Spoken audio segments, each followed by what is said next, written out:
Hi YouTubers, Jen here with a quick update on what's been going on with my voice therapy. I've been for about 3 sessions now over to Derby. First one was back in November and we're now in January 2014. And their findings were that I have a high level of muscle tension in and around my larynx, which causes my tongue position to be a little bit imbalanced. So I've got one side of my tongue bulging up a little bit, the other one sitting down better, so that's causing a little bit of an obstruction as I'm singing. Poor breath support is probably one of the main reasons why this is happening, which has increased the tension. So if you think about these two muscle camps, you've got the muscles in your neck and the muscles in your abdomen and diaphragm.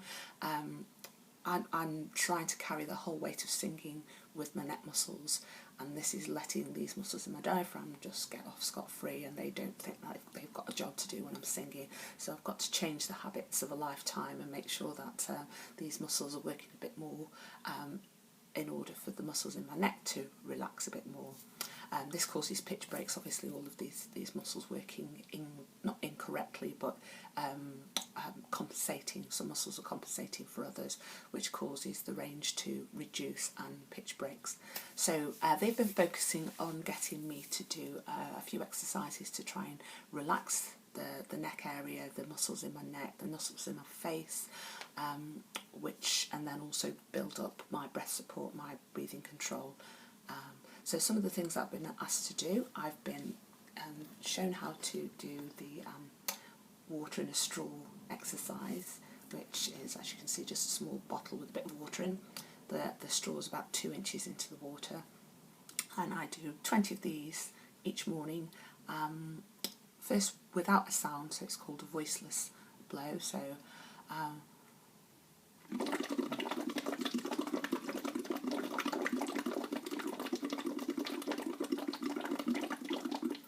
So if you notice that as I was doing that, my cheeks were bulged out, very relaxed. I look quite sad when I'm doing it.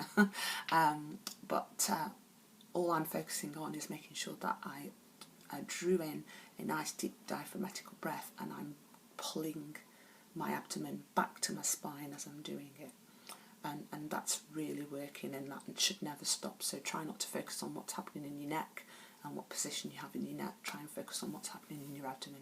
So that's the voiceless version of it, and then there's also a voiced version of it, which is more of a trumpet sound.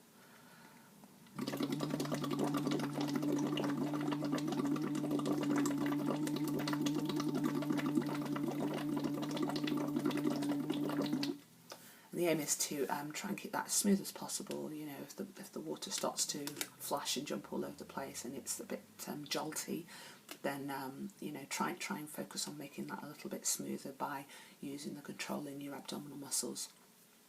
There's also one that is attached to like a siren, so you can start on a note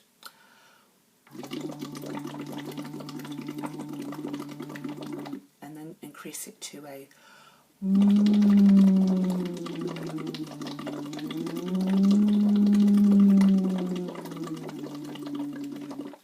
so you can change the pitch, you can change the tempo, you can change the volume. So there's lots of things you can do around that exercise. I do 20 of each of the voiced and voiceless exercise. So that's one thing that's really good for me, and it seems to be working. The next thing I do on a regular basis is my steamer. So I bought this from Argos in the UK. It usually comes with a face funnel, so if you wanted to steam blackheads and bits and bobs from your face. But there's also this one, which I think is mainly for the nose, if you've got a blocked nose, but it's fine to use over your mouth.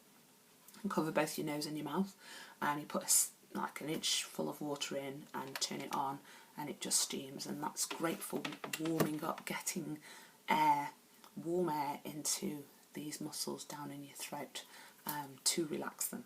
The main aim is to relax them. Tongue root exercise. So I've got a very tense tongue to the point where the right side bulges up a little bit.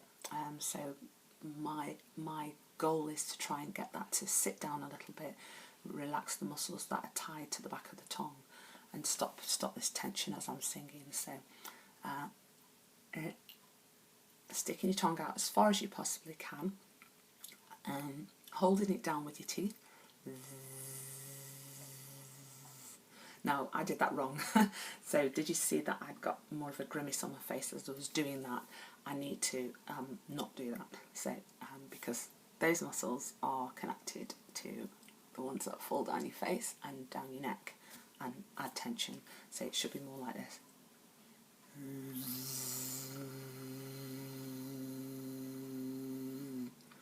Again, just it's like any athlete, anybody who's doing any kind of muscle work, they need to stretch these muscles. So you'd see a dancer sitting on the floor and doing the splits. It's the same thing when you're singing. So you can do that again with a voiceless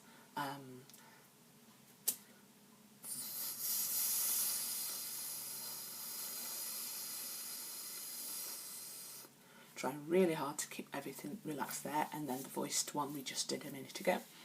Another way of checking that as well, just looking on Google and just seeing how other people do it. If you can, as you're doing it,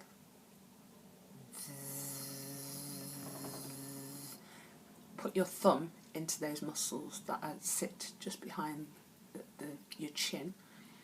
You should be able to push into them. If they're too firm to push into, then there's tension in your tongue. So try and think about doing all of these exercises where you can stick your thumb into that and almost like kneading dough. Final thing I just wanted to explain was about breathing as well. It seems my vocal cords and my false vocal cords are a little bit tense on one side, the right hand side especially. And one way to get them to open up a little bit more is the way I breathe in. And we're calling it a silent giggle breath. So it involves lifting the cheeks up, showing a bit more of the teeth. And you should feel the air, cool air, hitting the back of your throat if you're doing this correctly. And this is actually lifting that soft palate up and out of the way as you're breathing, and it's also opening your false vocal cords so they're nice and wide, ready to take the air in.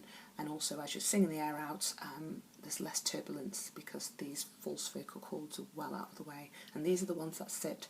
You've got your true vocal cords here, and you've got your false vocal cords, which are two big wide muscles that sit either side of them. We want them nice and wide out of the way so they don't cause turbulence in the airflow as you're singing. So I hope all that helps. It's certainly helping me. One last thing, apologies, I forgot to say, I've also got some great vocal warm-up exercises by a lady called Kim Chandler, who's also associated with the British Voice Association. So that really helps me as well, you know, to do a warm-up before I start singing. It's got lots of great useful stuff, warm-up sirens, catch breaths, long note exercises. So very worthwhile having invested in those. So, okay, I'll keep you informed how I get on. Take care.